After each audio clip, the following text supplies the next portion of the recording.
오늘 우리에게 주시는 하나님의 말씀 보도록 하겠습니다. 오늘 우리에게 주신 하나님의 말씀은 갈라디아서 3장 19절에서 22절까지 말씀입니다. 갈라디아서 3장 19절에서 22절까지 말씀입니다.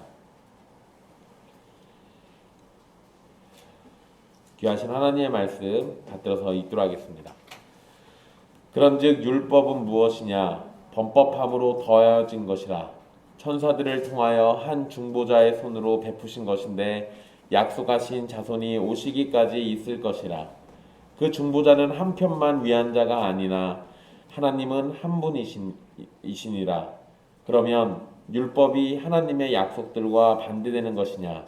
결코 그럴 수 없느니라. 만일 능히 살게 하는 율법을 주셨더라면 의가 반드시 율법으로 말미암았으리라.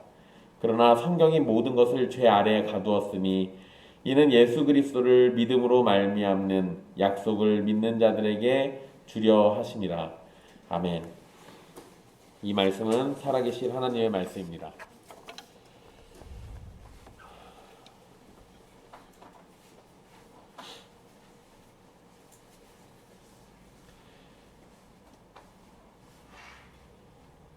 다시 빈자리가 많아져가지고 마음이 굉장히 허하네요. 그래도 상황이 이래서 우리 함께 건강 위해서 또 우리 가족들을 위해서 함께 인내하는 시간들이 됐으면 좋겠습니다. 우리 지난 시간에 율법이 미리 정하신 하나님의 언약을 폐기하거나 헛되게 만들 수 없다는 내용을 살폈습니다. 하나님께서 우리에게 구원자를 약속하셨고 그 약속을 따라서 구원의 역사를 이뤄가시면서 아브라함을 부르셨고 언약을 주셨습니다. 그 언약은 민족적으로는 이스라엘에게 가나안 땅을 주시겠다는 약속이 포함되어 있지만 구원 역사 속에서는 이전에 약속하셨던 아담과 하와에게 들려주셨던 여자의 후손을 아브라함의 자손으로 보내주시고 구원해 주시겠다는 약속의 말씀이었습니다. 그리고 그런 약속 이후에 율법을 주셨습니다. 지난 시간에 분명 모세가 받은 율법이 아브라함이 받은 언약을 없애거나 바꾸지 않는다라고 말씀드렸습니다. 그러면 이제 사람들은 질문이 생길 수 있습니다. 그러면 율법은 무엇입니까? 율법은 우리에게 아무런 필요가 없는 것입니까? 구원을 언약으로 받는다면 무슨 이유 때문에 율법을 주신 겁니까? 의롭다함을 얻는 것이 율법이 아니라 언약을 믿음으로 되는 것이라면 율법은 도대체 우리에게 무슨 의미가 있습니까? 이런 질문들이 충분히 나올 수 있습니다. 그래서 바울은 이런 질문이 나올 것을 예상이라도 한 듯 바로 율법이 무엇인지에 관해서 설명을 해줍니다. 바울은 율법을 주신 이유를 19절에 언급을 하는데요. 율법이 무엇이냐라고 질문하죠. 그리고 난 다음에 곧장 답을 합니다. 범법함으로 더하여진 것이라. 범법함으로 더하여진 것이라. 이 표현이 어떤 의미인지에 대해서는 논쟁이 좀 있습니다. 보통은 율법이 죄라는 것을 알려주는 역할을 한다고 생각합니다. 율법을 통해서 어디까지가 죄인지, 어디부터 잘못된 것인지를 명확히 알 수 있다는 겁니다. 물론 여러분 이런 의미가 있는 것은 분명한 사실입니다. 이런 의미도 충분히 가능합니다. 실제로 율법이 이런 역할을 하고 있는 것도 맞으니까요. 뭐가 죄인지, 어디에서 어디까지가 잘못된 것인지 우리에게 딱 지침을 주는 것. 율법은 분명히 이런 역할이 있습니다. 그런데 여기에서는 율법이 이스라엘에게 죄를 더하는 역할을 했다는 의미로 볼 수 있습니다. 범법함으로 더하여진 것이다. 그러니까 이게 이스라엘에게 죄를 더하는 역할을 했다라는 말인데요. 즉 율법으로 죄의 지배가 더 늘어가는 것이다 라고 말한 겁니다. 율법이 더해지니까 죄의 악한 권세가 드러나는 겁니다. 여러분 이걸 조금 더 쉽게 설명해 드리면 우리의 마음은 이미 하나님에 대한 불순종으로 가득한데 그것이 무조건 밖으로 표현되지는 않습니다. 그런데 율법이 주어지면서 율법은 불순종으로 가득 찬 우리에게 하나님께 순종할 것을 요구합니다. 그러면 우리의 마음에 있는 불순종이 순종하라는 율법으로 인해서 그 정체가 드러나게 됩니다. 그리고 감춰진 우리의 불순종이 밖으로 드러나게 돼요. 결국 율법은 우리가 법을 어기는 존재라는 것을 더 드러내서 죄를 더하는 기능을 하는 겁니다. 여러분, 이건 그냥 우리 주변에서 사실 이런 거 비슷한 경험들을 해볼 수 있어요. 내가 마음속으로 어떤 누군가를 미워하긴 합니다. 그런데 그걸 내가 겉으로 표현을 안 하고 있다가도 그 사람과 무슨 연관돼서 무슨 일을 해야 하거나 아니면 그 사람에게 내가 뭘 해줘야 할 때 내 마음속에 있는 미움이 겉으로 드러나거든요. 그거하고 똑같다고 보시면 됩니다. 이미 악은 내 안에 있었던 거고 그것이 드러날 수 있는 어떠한 환경이 만들어지는 거예요. 율법이 그런 역할을 한다라는 거예요. 다시 말씀드리면 이미 우리 안에는 불순종의 영이 있는 겁니다. 그리고 율법이 그 영을 드러내는 거예요. 그래서 죄가 범법해서 더해진 것이라고 표현하고 있는 겁니다. 계속해서 보시죠. 이 부분에 대해서 여러분 오해하지 말아야 할 것은요. 율법이 악을 더하는 것이 아니라 이미 우리 안에 있는 악을 건드려서 죄를 드러내는 겁니다.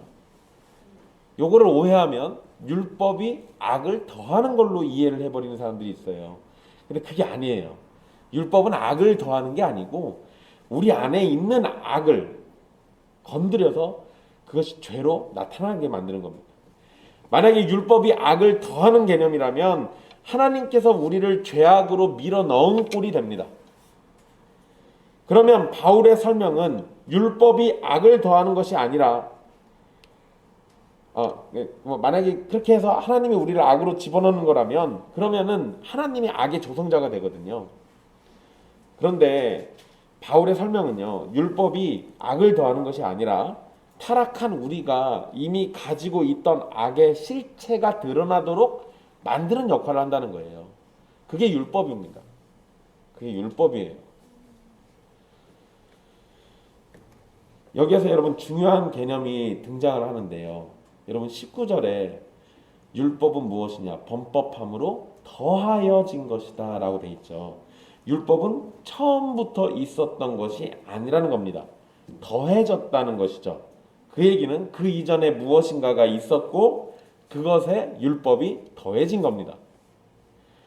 성경의 가르침을 따라보면 성경의 가르침은 먼저 있었던 것은 약속이고 거기에 율법이 더해졌다라고 말하는 겁니다.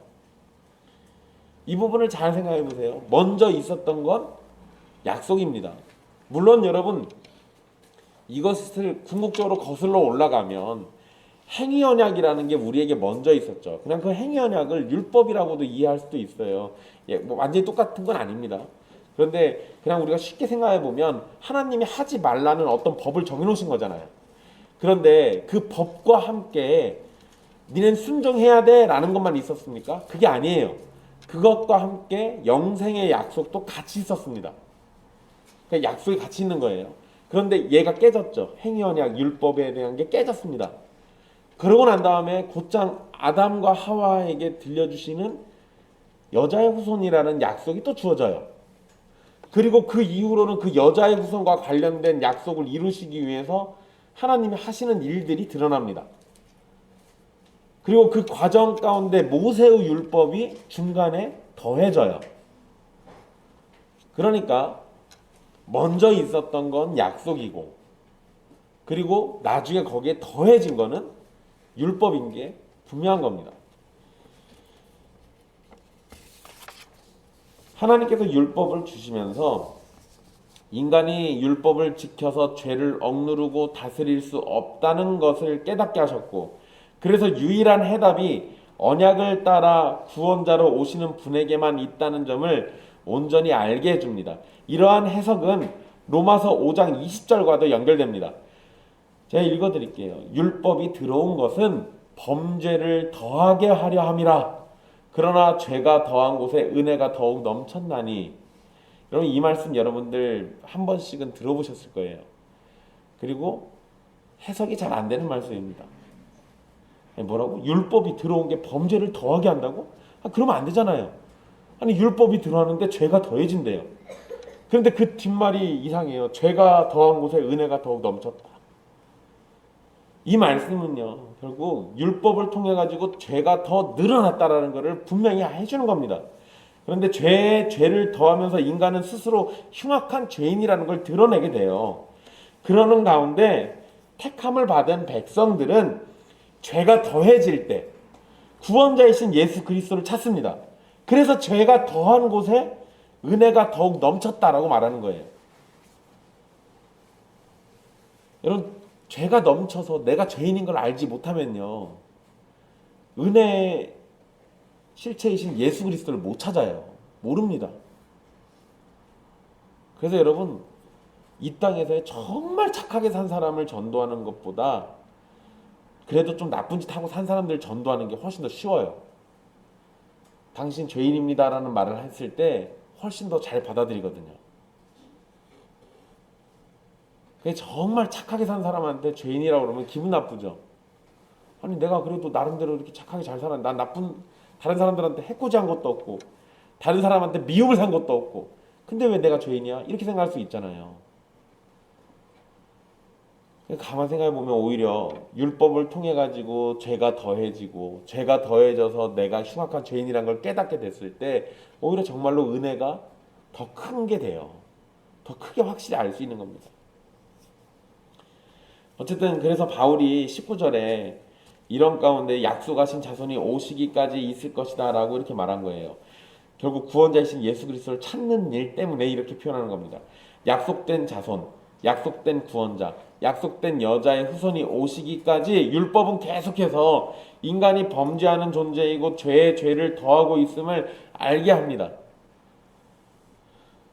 그런데 여러분 여기에서 우리 이전에도 설명 한번 해드렸는데요. 그러면 약속된 자손인 예수 그리스도가 오셨으니까 그러면 이제 율법 끝났네요. 아니 그게 아니라 개인에게도 또 적용을 해야죠. 역사적으로는 예수님이 2000년 전에 오셨잖아요. 또 사람들이 착각을 하는 게 2000년 전에 오셨기 때문에 이제 더 이상 율법은 아무런 능력도 없고 아무런 일도 안 한다 생각하는 사람들이 있는데 그게 아니라 그 예수 그리스도가 2000년 전에 오셨던 그 예수님이 택한 사람들 개개인에게 찾아갈 때까지 계속 율법이 역할을 해요. 이거를 이해를 못하면 2000년 전에 율법은 예수님 때문에 이미 완전히 폐해졌다라고만 생각을 하는 겁니다. 그게 아니에요. 율법이 여전히 일을 합니다. 예수 그리스도를 마음의 구세주로 주인으로 모시기까지 율법은 계속 우리 안에서 역할을 해요.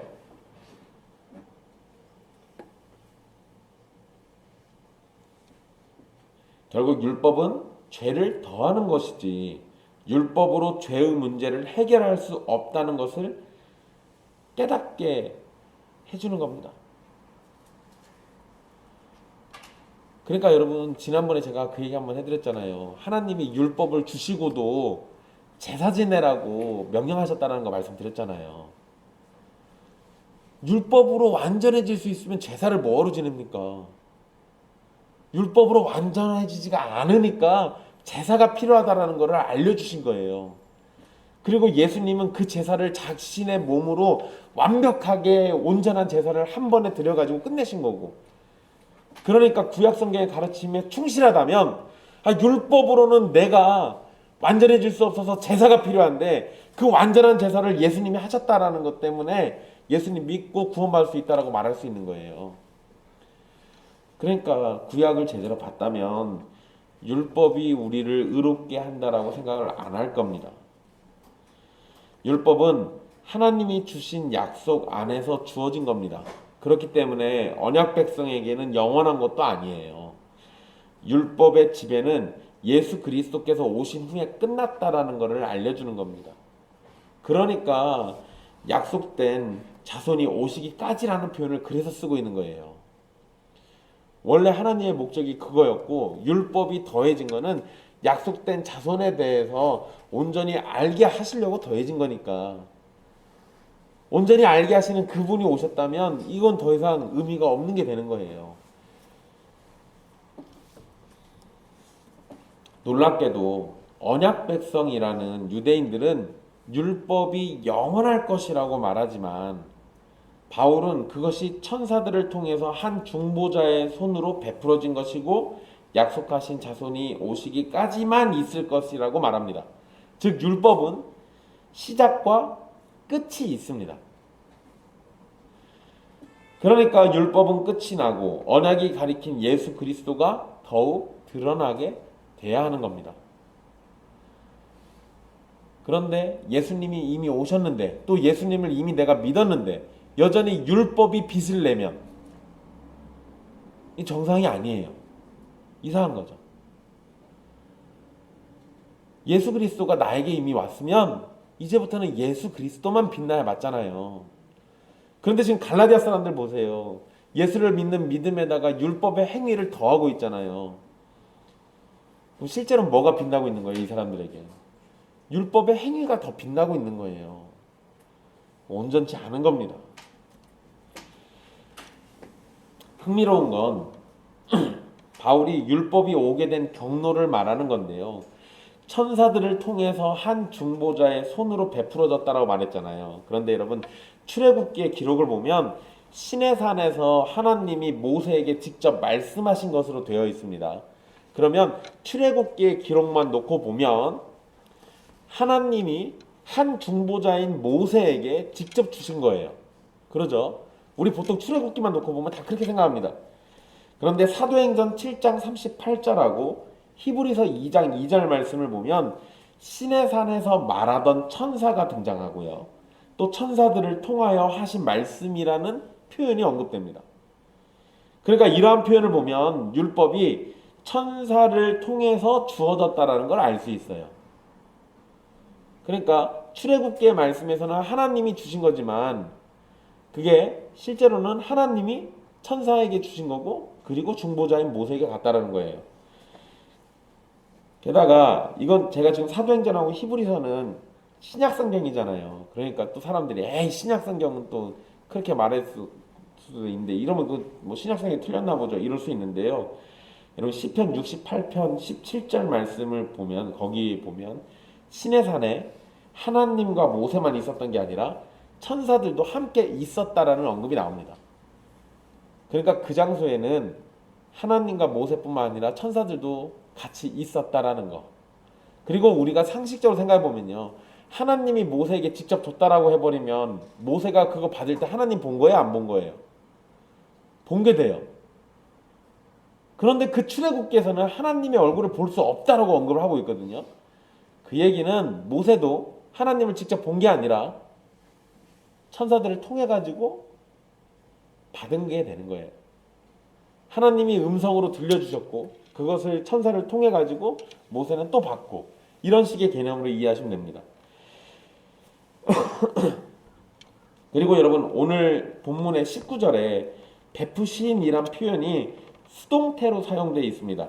그러니까 하나님이 그렇게 정하셨다라는 걸 알 수 있는데요. 그러면 이제 순서를 이렇게 말할 수 있어요. 앞에서도 말씀드렸는데 하나님이 천사들을 통해 가지고 한 중보자에게 줬고 한 중보자의 손으로 받은 그거를 이스라엘 백성에게 전달했다는 겁니다. 바울이 이런 과정을 써놓은 것은 언약과 비교하기 위해서 그런 거예요. 의도가 있는 겁니다. 언약은 하나님께서요. 18절 말씀 보세요. 18절에 거기 표현이 뭐라고 되어 있습니까? 마지막 부분에 하나님이 약속으로 말미암아 아브라함에게 주신 것이라 그렇게 되어 있죠. 그러니까 18절의 표현을 보면 하나님이 아브라함에게 직접 주신 거예요. 그러니까 율법보다 언약이 더 중요하다라는 것을 18절, 19절에서 대조하고 있는 거예요. 하나님께서 직접 주신 것이고 그렇기 때문에 율법보다는 또 역시 언약이 더 우선한다라는 것도 가르쳐주는 겁니다. 바울은 20절에서 중보자가 한 편만을 위한 자가 아니라고 말합니다. 한 편만을 위한 자가 아니다. 이 표현은 한 편에 속한이라고도 읽을 수 있어요. 그런데 여러분 어떻게 읽든지 사실 의미는 크게 달라지지 않습니다. 한 편을 위한 자가 되든 한 편에게 속한 자가 되든 똑같아요. 바울이 의도한 건 무슨 의미냐? 모세라는 중보자가 하나님과 이스라엘 사이에서 양쪽을 위해서 양쪽에 속해서 일하고 있다는 겁니다. 그러니까 모세는 하나님을 위해서 하나님께 속해서 일하기도 하고요. 동시에 모세는 이스라엘을 위해서 이스라엘에게 속해서 일하기도 해요. 이게 중보자가 하는 겁니다. 모세가 양편에서 한 일은 하나님께 율법을 받아가지고 전달했고 하나님과 이스라엘 사이의 계약을 체결하는데 중보자의 역할을 했다는 겁니다. 모세가 시내산에서 받은 율법은 두 당사자가 양측에서 의무를 모두 완수해야 합니다. 모세가 받은 율법의 조항이 그래요. 그렇지만 이스라엘 백성들은 그 율법에서 철저하게 실패했죠. 하나님이 명령을 하셨잖아요. 너희가 이거 하면 나는 너희 하나님. 나는 너희 하나님이니까 너희는 이거 해야 돼. 이렇게 계속 얘기하셨단 말이에요. 근데 하나님께서는 이스라엘의 하나님이신 걸 포기하신 적이 없어요. 중간에 아론과 함께 황금 송아지 만들었을 때 하나님이 쟤네들 한번 다 죽인다라는 얘기 하신 적이 있었죠. 그때도 모세가 당신의 백성들이라는 언급하면서 그렇게 못하게 합니다.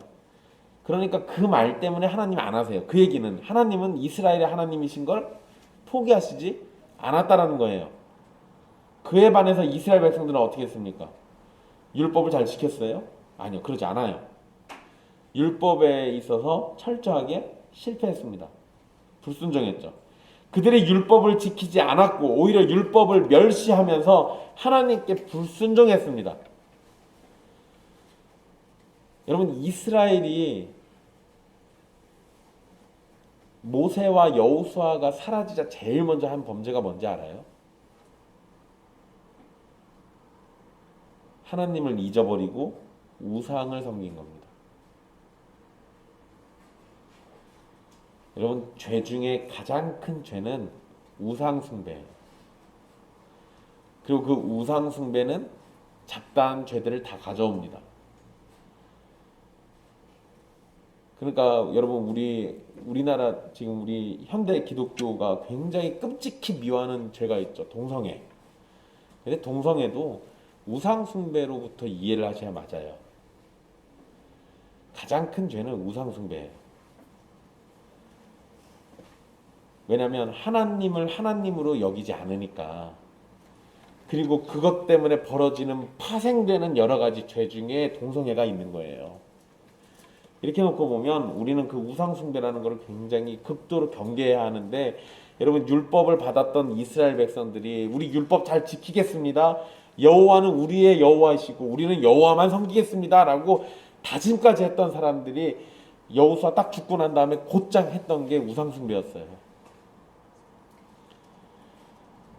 그러니까 이스라엘 백성들은 율법에 있어서 온전하지 않았던 거예요.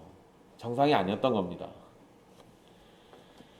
그런데 아브라함에게 주신 언약은 양측의 의무가 아니에요. 이게 다릅니다. 모세에게 주신 언약은 양쪽이 의무를 다 해야 돼요. 근데 아브라함에게 주신 언약은 뭐였어요? 그게 아니에요. 하나님께만 달려 있어서 개념이 완전히 다릅니다. 아브라함에게 주신 언약은 하나님께서 약속을 지켜주시는 거고, 그렇기 때문에 반드시 성취되는 겁니다. 결국 바울이 의도한 건 율법보다 언약이 더 우선한다는 것이고, 하나님에 의해서 언약이 가장 확실하다는 걸 보여주는 거예요. 이거를 잘 생각해 보세요. 여러분, 우리 창세기 설교할 때 다 살폈던 내용입니다. 아브라함이 언약에 있어서 정말 신실한 사람이었습니까?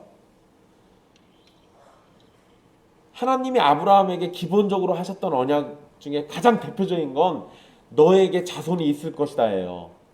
그런데 자손이 있을 거다라는 하나님의 말씀을 아브라함이 끝까지 한 번도 놓치지 않고 잘 믿고 의지했습니까?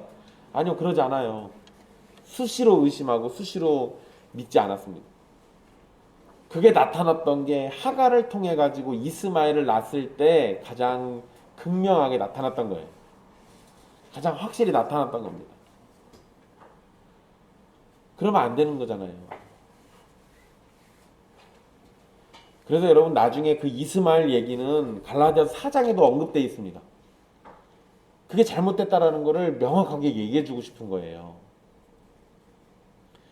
아브라함은 하나님 앞에서 온전하게 율법을 다 지킨 사람이 아니에요. 그런데 아브라함의 언약이 우리에게 확실히 성취되어서 그 효력을 나타내는 이유가 뭡니까? 아브라함이 뭘 했느냐가 중요한 게 아니고 하나님이 어떻게 해주실 거냐가 더 중요하거든요. 이게 모세 언약과 다른 점이에요.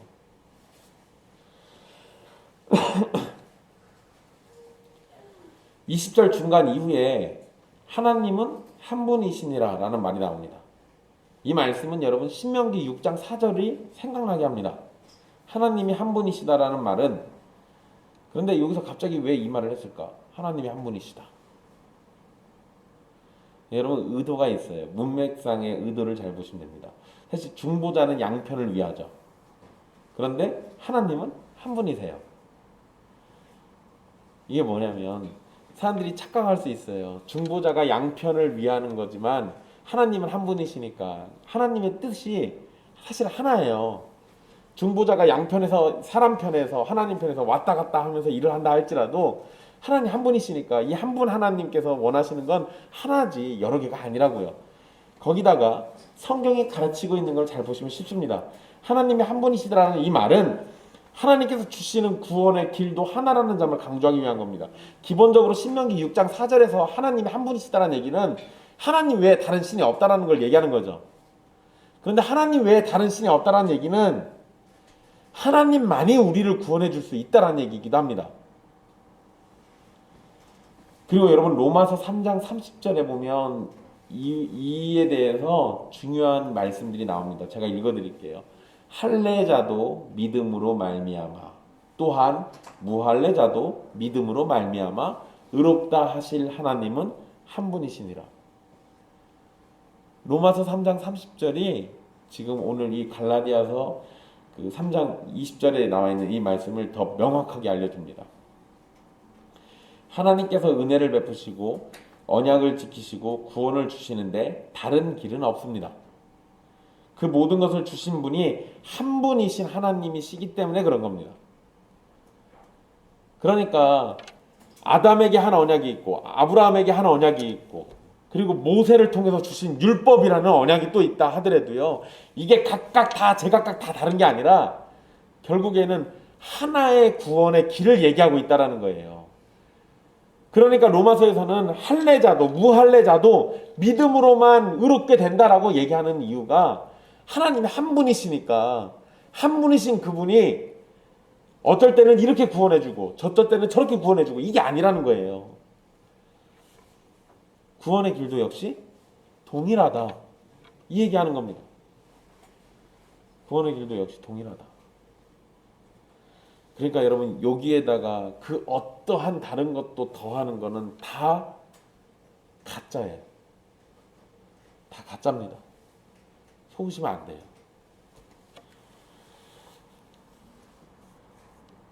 삼위 하나님도 동일한 은혜를 동일한 언약 가운데 동일한 구원으로 허락하십니다. 그런데 언약이 아닌 율법으로 구원을 주신다라는 이 길은, 구원의 길을 주신다라는 건 하나님이 나뉘는 것처럼 설명해 버리는 거예요. 아브라함의 언약에서는 하나님이 은혜로 주신다고 얘기해 놓고 율법을 통해 가지고는 율법 지키면 구원 준다고 해버리면 하나님이 나눠지잖아요. 그게 아니라는 거예요. 그렇지 않다라는 거 얘기하는 겁니다. 바울은 17절에서 미리 정하신 언약을 430년 후에 율법이 폐기하거나 그 약속을 헛되게 하지 못한다라고 말했었죠. 21절에서는 바울이 다시 율법이 하나님의 약속을 반대하지 않는다라고 강력하게 말합니다. 19절에서 바울은 율법이 죄를 더한다고 설명했죠. 이런 설명으로 인해서 율법이 하나님의 약속과 반대가 된다고 오해를 할 수 있는데, 바울은 바로 그런 오해를 풀기 위해서 21절 이후로 율법과 언약이 어떻게 조화를 이루는지를 설명해 줍니다. 먼저 율법이 하나님의 언약과 반대가 되는 것이 아니라고 해서 그 둘이 같은 역할을 하는 것은 아님을 말합니다. 분명 율법과 언약은요, 하나님의 구원 역사 안에서 조화를 이룹니다. 그렇지만 그 둘은 다른 역할을 해요. 역할이 다르다고요. 이것을 분명히 해주는 게 중요한데, 왜냐하면 유대인들은 기본적으로 율법을 통해서 생명을 얻고 율법을 통해서 의를 얻는다라고 이해하고 있습니다. 바울은 능히 살게 하는 율법을 주셨다고 가정해 보라고 말을 해요. 그게 지금 21절 말씀이잖아요. 율법이 하나님의 약속들과 반대되는 것이냐? 결코 그럴 수 없다. 못 박아놨죠. 하나님의 약속과 율법은 반대되지 않는다라는 거예요. 그렇지만 만일 능히 살게 하는 율법을 주셨다면 의가 반드시 뭘로? 율법으로 말미암아 쓰리라. 이렇게 얘기하잖아요. 그러니까 능히 살게 하는 율법을 주셨다라고 가정해 본다면, 만약 그렇다면 하나님과 올바른 관계를 의미하는 의가 반드시 율법으로만 얻어져야 한다라고 얘기합니다. 그러나 21절 말씀은 정반대를 의미하는 거예요. 율법은 능히 살게 하지도 못하고 19절의 표현처럼 죄를 더할 뿐입니다. 그러니 율법으로는 결단코 하나님과 올바른 관계를 가져오지 못하게 되는 겁니다. 율법은 우리가 해야 할 걸 말하죠. 그런데 언약은 하나님께서 은혜로 해주시는 것을 말합니다. 율법은 우리가 해야 할 걸 말하지만 우리는 마땅히 해야 할 것을 하지 못해서 정죄될 겁니다. 그러나 언약은 그러한 우리에게 하나님의 은혜가 있음을 알게 해주고 그 은혜로 정죄가 아닌 구원의 역사가 일어남을 알게 합니다. 어떤 사람들은요, 그래도 또 성경을 또 열심히 읽은 사람들은 이런 질문들을 하기도 합니다. 율법을 지키면 산다는 의미의 표현이 많이 있다라는 거예요. 구약 성경에. 그러니까 율법을 지켜서 구원을 받는 것도 가능하다고 말하기도 합니다. 대표적으로 여러분 시편 119편 93절 말씀처럼요. 주의 법도들이 나를 살게 한다. 이런 말씀은 그러한 주장을 뒷받침하는 것처럼 보입니다. 주의 법도가 나를 살게 한다. 그런데 여러분 시편 119편 93절의 표현은요. 하나님께서 율법을 사용하셔서 살게 하신다는 것이지 율법 자체가 나를 살게 하신다는 의미가 아니에요. 구약에서의 개념들이 대부분 다 이런 겁니다. 율법 자체가 나를 살게 하는 게 아니라 하나님이 율법을 사용하셔서 나를 살게 해주신다고요. 그리고 여러분 사도 바울이 갈라디아서 3장 21절에 그 살게 하는 이라고 이렇게 번역해 놓은 거 있어요. 21절에 보면 중간 이후에 만일 능히 살게 하는 이라는 이 표현이죠. 살게 하는. 그 살게 하는 이라는 이 표현 잘 생각해 보세요. 이 표현은요, 죽음을 이겨내고 살아나게 한다는 의미의 표현입니다. 죽음을 이겨내고 살아나게 한다는 의미예요. 그런데 이 표현은 바울이 삼위 하나님을 설명할 때 사용하는 표현입니다. 삼위 하나님을 설명할 때 하나님이 하시는 일들을 설명할 때 그때 했던 표현들이에요. 제가 성경구도 세 군데 언급해 드릴게요. 일단 로마서 4장 17절에 보면요. 하나님은 죽은 자를 살리시며 라고 하면서 그때 사용을 합니다. 하나님은 죽은 자를 살리시며 성부 하나님이겠죠. 또 고린도전서 15장 45절 말씀 보면 마지막 아담은 살려주는 영이 되었나니 라고 합니다. 이 마지막 아담은 예수님을 얘기해요. 성자 하나님이죠. 근데 그 마지막 아담이 뭐라고요? 살려주는 영이 되었나니 라고 표현해요.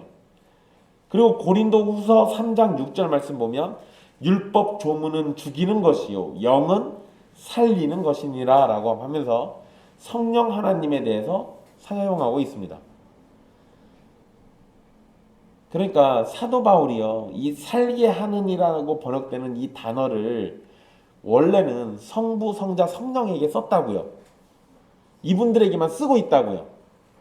이 표현을 삼위 하나님께만 사용하고 있었는데 그렇다는 얘기는 바울이 성경을 통해서 배운 게 뭐라는 거예요?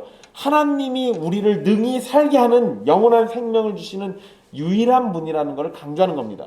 삼위 하나님 말고는 우리를 살게 하는 분이 없다라는 거예요. 율법은 우리를 죽음에서 살아나게 하는 능동적인 능력이 없습니다. 율법이 스스로 우리를 살게 하지 않아요. 그런데 지금 유대인들이 착각하고 있는 거예요. 율법만 지켜내면 율법 때문에 살 거라고 생각하고 있는 거예요. 그게 아니라 구약의 가르침에서 하나님이 율법으로 살게 한다는 얘기는 하나님께서 율법을 사용하셔서 하나님이 살게 해주시다는 얘기지, 율법 그 자체가 능력이 있어서 우리를 살게 한다는 게 아니에요. 착각하면 안 되죠. 여러분, 암 환자가 암 수술 받으면 살죠. 그죠? 뭐 죽기도 하는데 그냥 우리 쉽게 산다고 생각해 봅시다. 그러면 수술이라는 그 자체가 환자를 살게 하는 겁니까? 아니면 수술을 하는 의사가 살게 하는 겁니까? 의사가 살게 하는 거예요. 의사가 수술이라는 기술을 통해 가지고 살게 한 거예요. 그거 엄밀히 따지면 의사가 살린 거지. 수술실에 있는 수술 칼과 수술대, 거기는 기구들이 날 살게 한 게 아니라고요. 그러니까 율법을 제대로 이해했더라면 율법으로 나를 살게 하시는 하나님을 찬양하고 하나님을 의지하고 하나님을 바라는 게 맞잖아요. 근데 유대인들이 어디에 눈이 멈춘 거예요? 율법에만 눈이 멈춘 거예요. 그러니까 그 이상은 못 가요. 여러분, 이거 사이비들도 이거 똑같습니다. 사이비들 잘 보세요. 대부분 그 교주 또는 목사에게 눈이 멈춰요. 그 이상 못 가잖아요. 하나님께로 가는 게 아니라 딱 그 사람에게 멈춰가지고 그 사람을 통해서만 내가 구원받는 것처럼 착각을 해요. 이게 사이비들이 하는 짓이라고요. 그러면 안 돼요. 목사를 통해서 구원받습니까? 목사를 쓰신 하나님을 통해서 구원받습니까? 하나님을 통해서 구원받겠죠. 하나님 때문에 구원받는 거고. 똑같아요. 착각하시면 안 되는 겁니다. 우리를 죽음에서 살아나게 하는 그런 능동적인 능력은 오직 하나님께만 있는 겁니다. 그렇기 때문에 하나님께서 친히 우리를 구원해 주신다는 약속이 아니고서는 우리가 살아날 수가 없어요. 22절에서 성경이 모든 것을 죄 아래 가두었다라고 바울은 설명을 합니다. 문맥상 모든 것을 죄 아래 가둔 건 뭐예요? 성경이 아니라 율법이라고 말했어야 맞을 것으로 보입니다. 그러잖아요. 지금 계속 율법 얘기했잖아요. 그런데 22절에 성경이 모든 것을 죄 아래 가두었으니 라고 되어 있어요. 그럼 여러분, 저 성경은 뭐예요?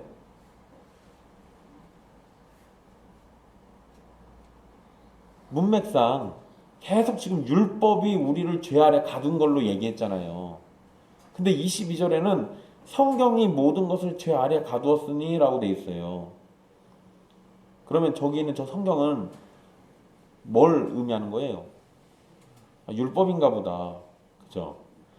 그렇게 생각하셔도 됩니다. 근데 여러분, 바울이 율법하고 성경이라는 단어를 구분 못 해가지고 섞어 썼을까요? 그러지 않을 거예요. 그럼 바울은 의도가 있었다고 봅니다. 많은 사람들이 그냥 이 성경은 율법이야 라고 얘기하기도 해요. 그렇게 봐도 틀리지 않아요. 저는 단순히 율법이 아니라 바울 선생이 굉장히 뛰어나신 분인데 단순히 율법이 아니라 거기다가 성경이라고 표현한 건 전체 성경의 가르침이 이것과 똑같다라고 얘기하고 있는 거예요. 바울이 율법이라고 내동 말하다가 갑자기 성경이라는 단어 섞어가지고 율법을 성경이라고 불렀다라고 생각하기 사실 좀 어렵습니다. 바울의 의도는 전체 성경이 우리를 죄 아래 가둔다라는 거예요. 이것은 하나님께서 성경의 가르침을 통해 가지고 모든 사람이 죄 아래 있음을 알려준다는 것을 말하려는 겁니다. 여러분, 쉽게 예를 하나 들어드릴게요. 율법이라고 하면 기본적으로 모세 오경입니다. 창세기에서부터 신명기까지예요. 그죠? 그런데 여러분, 여호수아서를 보면 거기에도 사람의 죄가 나와요. 이스라엘들이 불순종하는 죄가 나옵니다. 사사기에는 불순종하는 죄가 더 많이 나오죠. 근데 여러분, 사사기를 율법이라고 부르지는 않아요. 그런데 사사기를 통해서 우리는 뭘 알게 됩니까? 우리가 죄인이다라는 사실을 알아요. 저 뒤에 가서 요나서 봅시다. 요나서는 선지서죠. 예언서예요. 근데 요나서를 통해서 우리는 또 뭘 배웁니까? 위대한 선지자도 죄인이다. 성경의 일관된 가르침이 뭐예요? 우리는 다 죄인이다. 그러니까 사도 바울이 지금 율법만 얘기하고 있는 게 아니라 성경 전체의 가르침이라는 게 우리를 다 죄 아래, 모든 사람이 죄 아래에 있다라는 것을 알려주는 거예요. 여러분, 신약으로 넘어오면 산상수훈 보세요. 마태복음 5장에서 7장까지 있는 말씀들을 보면 그 말씀 앞에서 나는 의인이다라고 외칠 수 있는 사람 누가 있습니까? 결국 예수님의 그 은혜로운 말씀 앞에서도 우리는 뭘 알아요? 우리는 죄인이다. 성경은 모든 사람을 죄 아래 가둡니다.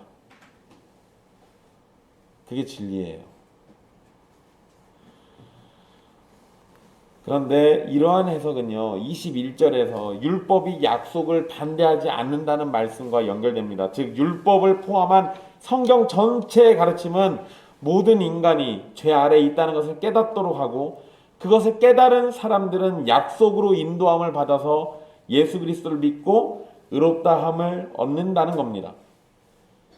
19절에서 율법에 대한 설명은 22절에 나온 설명과 연결됩니다. 이거 여러분 구조를 잘 보세요. 바울이 의도가 있는 거예요. 율법은 범법함으로 더해진 거죠. 그리고 성경이 모든 걸 죄 아래 가둬버립니다. 이렇게 한 이유는 19절에서 약속하신 자손이 오시기까지 말했고 22절에는 예수 그리스도를 믿음으로 말미암는 약속을 믿는 자들에게 주려 함이라고 말하면서 설명합니다. 19절의 얘기가 22절에 있는 말씀하고 똑같이 연결돼요. 표현만 달리했다 뿐이지 의미는 똑같은 겁니다. 즉 성경과 율법은 모든 사람을 죄 아래 가두고 죄를 더하는 것이고, 동시에 약속된 자손인 예수 그리스도를 통해서 언약의 유업을 얻게 하려는 데 있습니다. 여러분, 유대인들은 아브라함의 약속보다 모세를 통해서 주신 율법이 더 우선한다고 생각했습니다. 지난 시간에 말씀드렸죠. 유대인들은 모든 구약 성경을 뭘로 해석해요? 율법으로만 해석해요. 그러니까 얘네들이 그 이상 못 나간다고요. 근데 그게 아니라 정말로 구약 성경 전체를 해석하는 하나의 말씀을 또는 하나의 개념을 꼭 집어서 얘기하라고 하면 여자의 후손 보내시겠다는 거예요. 그걸로 이해해야 맞아요. 여러분, 창세기 설교할 때 제가 그 얘기 반복해서 해드렸습니다. 창세기에서의 중요한 주제가 그거였어요. 여자의 후손을 약속해 주셨고, 아브라함과 그의 자손들을 통해서 여자의 후손이 어떻게 오게 되는지 그 과정을 또 설명하고 있어요. 그런데 유대인들은 뭔 짓 한 겁니까? 그 창세기 말씀조차도 모세의 율법으로 이해를 해버려요. 모세의 율법으로 해석을 해버립니다. 그러나 바울은 율법이 약속보다 우선하지도 않고 더 중요한 것은 약속이라는 점을 계속 강조하는 겁니다. 바울의 설명처럼 모세의 율법이 택한 자들을 구원하기 위한 수단이 될 수가 없어요. 오히려 구원은 누구에게서만, 하나님에게서만 찾을 수 있습니다. 여러분, 이 말을요 너무 못 알아들으니까 나중에 하나님이요 이사야나 예레미야 선지자를 통해 가지고 구원은 하나님께 있다라고 계속 못 박아서 얘기를 해요. 하도 못 알아들으니까, 자꾸 율법 타령만 하고 있으니까. 근데 여러분, 그렇게 대놓고 얘기해 줬는데도 유대인들이 뭔 짓 한지 아십니까? 구원은 하나님께 있지, 이사야 말씀 보고 그래요. 근데 그 하나님이 율법 주셨으니까 율법을 통해서 우리 구원받는 거야, 이 생각해요. 아니, 어떻게 또 다시 돌아가요? 소 귀에 경일기야 이거. 근데 이러면 안 되는데. 구원은 하나님 안에서만 찾을 수 있습니다. 그래서 하나님이 주신 약속에서 구원을 찾는 거고요. 근데 여러분, 그렇다고 오해를 해서는 안 됩니다. 모세의 율법이 하나님의 약속을 반대하는 게 아니라고 그랬잖아요. 그러니까 그걸 잘 생각하셔야 돼요. 오히려 하나님의 약속을 따라서 오신 예수 그리스도, 그 예수 그리스도께 택하신 자들을 인도하는 역할을 율법이 합니다. 그러니까 구원을 위한 영원한 수단이 아니라 구원으로 가는 길을 알려주는 보조적인 역할을 율법이 하고 있어요. 근데 제가 보조적이라고 표현했지만 그 역할은 절대적이기도 합니다. 율법을 통하지 않으면 예수 그리스도를 몰라요. 알지 못한다고요.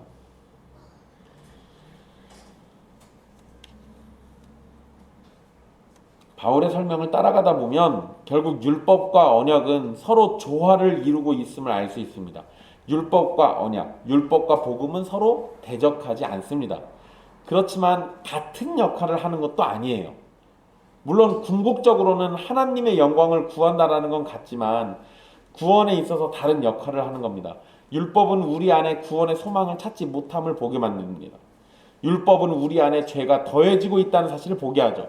그래서 율법은 우리 안에서 구원을 찾는 것을 멈추게 만들고 외부에서 우리를 구원해 줄 구원자를 찾도록 인도해 주는 겁니다. 그래서 율법은 우리의 믿음의 실체이시고 하나님의 약속을 따라오신 예수 그리스도, 우리의 구원자에게로 우리를 인도해 줘요. 즉 율법은 여전히 매우 중요한 역할을 하고 있습니다. 그런데 그 자체로 우리를 구원하진 않아요. 그 자체로 우리에게 구원의 능력을 주진 않는 겁니다. 그러니까 이거를 그 선을 잘 기억하시면 돼요. 또한 여러분 22절의 말씀을 생각해 보면 우리는 성경 어디를 읽든지 죄 아래 갇힐 수밖에 없다는 우리의 처지를 깨닫게 됩니다. 우리는 의로우신 하나님의 말씀 앞에서 철저한 죄인으로 드러나게 되는 거예요. 하나님의 말씀에 비춰서 우리의 비참함이 드러났다면 우리는 버림받아 마땅한 존재이고 소망이 없고 생명이 없다는 걸 분명하게 알 수 있습니다. 그런데 바로 그런 사실이 우리를 예수 그리스도께로 인도하는 겁니다. 우리가 비참한 처지에 놓였다는 사실과 버림받아 죽음으로 향한다라는 것, 소망과 생명이 우리 안에 없다는 사실은 그 모든 것을 단 한 번의 제사로 끝내신 예수 그리스도를 믿음으로 구하도록 인도하는 겁니다. 우리의 비참을 성경에서 깨닫는다면 동시에 우리의 영광이 예수 그리스도 안에 있음도 성경에서 깨달을 수 있습니다. 그래서 22절의 말씀은 우리에게 놀라운 위로를 주는 겁니다. 우리가 비참한 처지라는 것은 분명한 사실이죠. 그것을 깨닫든지 깨닫지 못하든지 상관이 없습니다. 모든 사람은 결국 하나님의 심판대에 올라서게 되어 있어요. 그거를 먼저 깨달은 사람은 안 죽으려고 방법을 찾겠죠. 그나마 나은 거예요. 깨닫지 못하면 자기 죽는지도 모르고 대충 막 살다가 심판대 서서야 그때서야 뒤늦은 후회를 하겠죠. 어쨌든 여러분 이건 깨닫든지 못 깨닫든지 상관없어요. 하나님의 심판을 피할 수가 없는 겁니다. 그런데 그런 사람들 가운데 예수 그리스도를 믿어서 구원에 이르도록 약속을 주셨고 그 약속을 믿는 자들은 생명을 얻게 됩니다. 우리가 살아날 수 있는 유일한 길이 하나님의 약속 안에서 주어졌습니다. 사랑하는 형제 자매 여러분, 여러분에게 매번 성경을 읽기를 권하는 이유가 여기 있습니다. 성경 안에 우리의 비참한 현실이 담겨 있습니다. 우리가 얼마나 흉악한 죄인인지가 기록되어 있고 우리의 인생이 하나님 없이 얼마나 불쌍한 존재인지가 기록되어 있습니다. 그리고 그저 육신의 원함을 쫓아서 살면 결국은 영원한 지옥의 한 자리를 차지하게 될 것이라는 사실이 기록되어 있습니다. 이렇게 끔찍한 이야기가 성경에 있는데 이것을 읽으라고 하는 저는 여러분에게 폭력을 행사하는 겁니까? 아니요. 저는 여러분이 지금 비참한 현실을 깨닫기를 바라고 동시에 그 비참한 현실과 영원한 지옥의 심판을 피할 수 있는 길이 역시 그 성경에 있음을 말하고자 하는 겁니다. 그래서 성경 읽으라고 자꾸 부탁드리는 거예요. 율법과 성경의 가르침을 통해서 우리가 죄인이라는 사실을 너무도 분명하게 알게 되었다면 이제 우리는 그 모든 비참을 해결하고 우리의 죄를 씻어주고 우리에게 의로움을 주실 예수 그리스도가 있음을 봐야 합니다. 그것이 성경의 가르침이에요.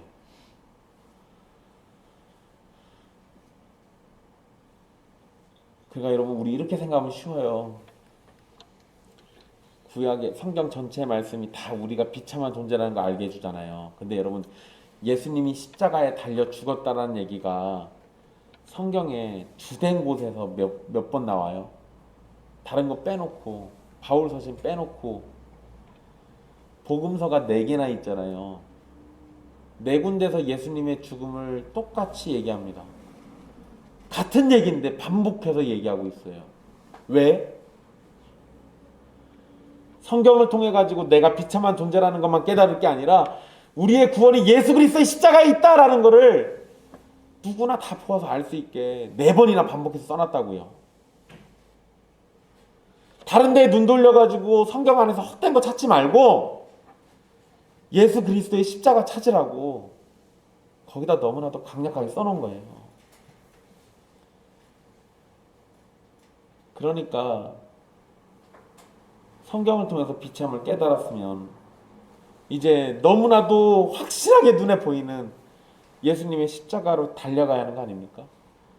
그게 우리에게 구원의 길을 가르쳐주고 있는 겁니다. 그게 성경의 가르침이에요.